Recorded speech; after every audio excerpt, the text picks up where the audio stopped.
What's going on, everybody? Leo Cannell here with your favorite Seven Figures Club podcast. In today's episode, we do something a little bit different. I actually recorded this with my phone at the top of what we call my upper deck. Basically, when we moved into our house, I had this dream, this idea, well, wouldn't it be awesome? We had this massive deck, balcony outside our second floor master bedroom window and bedroom, and what if there was this big tower on top of it that was on top of our roof, basically, with great views. Anyway, so you'll hear a little bit about that as the podcast was recorded from that spot. So fascinating. Hope you enjoy that. And in this podcast, we're going to talk about vision, why it's so important to have a great vision and see things that others don't, how these three types of people are basically how most people are, and there's one type you want to be, and the other two, not so much. And so from the upper deck, enjoy today's podcast and take massive action. I hope you're having an amazing day. There are over 32 million businesses in the U.S., and over 90% of them will never break seven figures in annual sales. So how do we as entrepreneurs or aspiring entrepreneurs break into that seven figures club?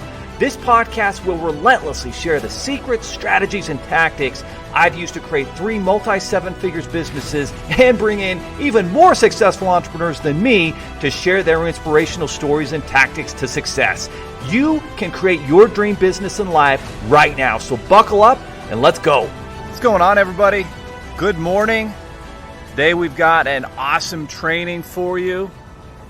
Going to be breaking down all of the startup funding options that there are for new businesses and those small businesses that are ignored by banks. They are not getting venture capital, less than 1% at least. So that's going to be a fascinating training. Today I'm actually coming from a little spot where vision took me to a higher vantage point, a vision, if you will.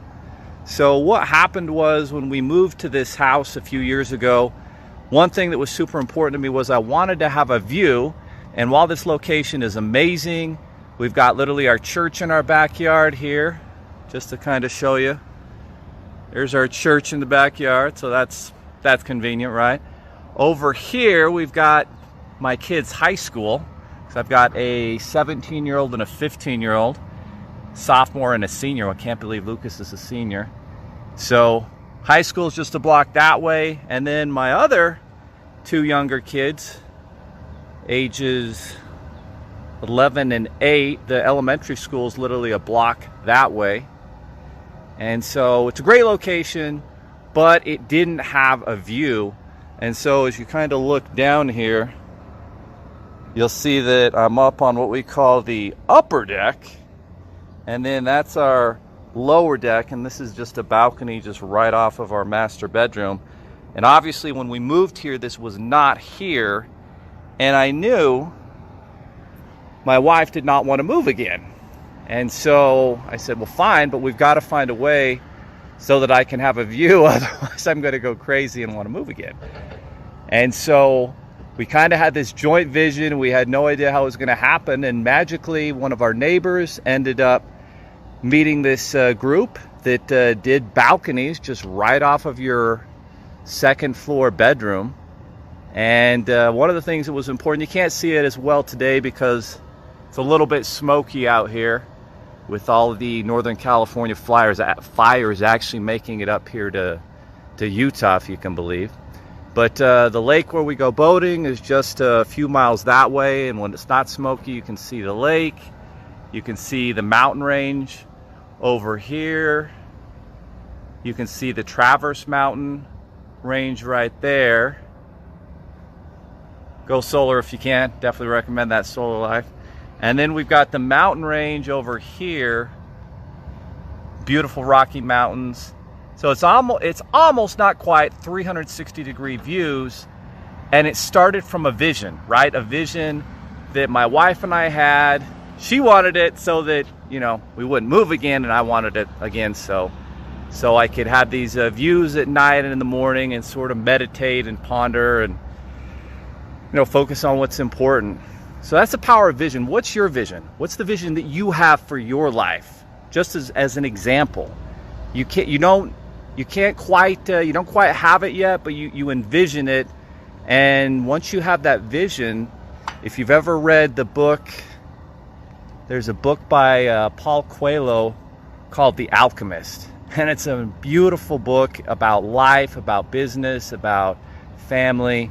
And he talks about when you have these big dreams, the universe will actually conspire in your favor to help you achieve them.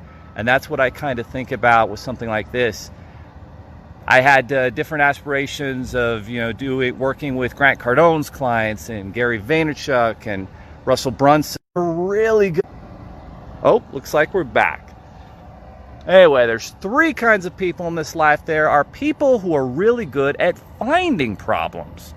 And I've had them on my team, and they're just so good at finding those problems that come and notifying me, oh, Leo, we've got a problem.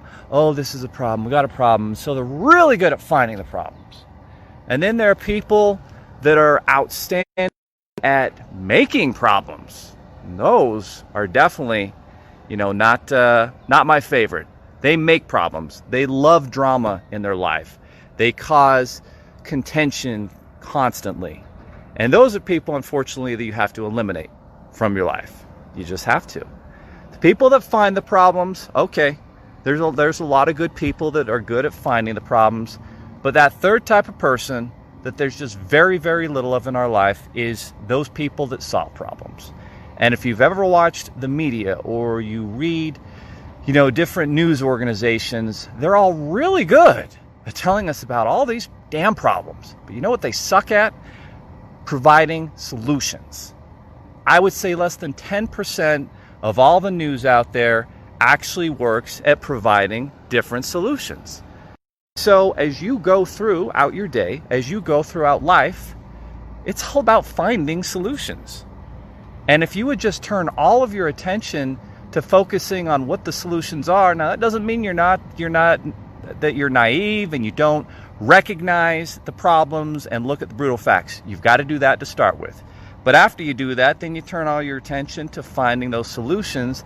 And it's like the simplest value ever and principle that we live by, but so few people practice it, and it's no wonder so few people succeed at the level they want to, because they're too busy focusing on the problems, the solutions that are right there in front of them. And you know what? The solutions are hard to find.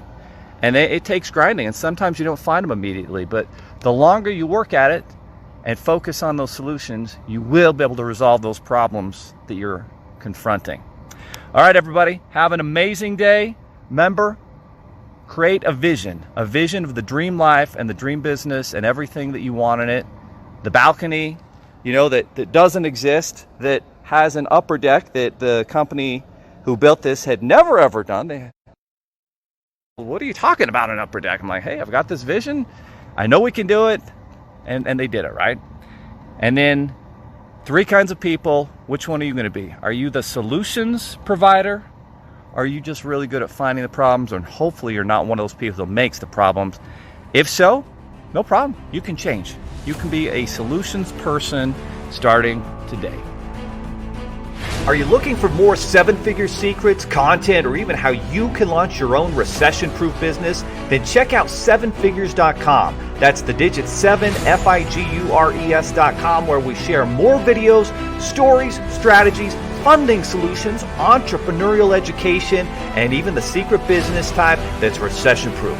Thank you for listening, and if you're finding value in our podcast, please give us a 5-star and invite others to join the club.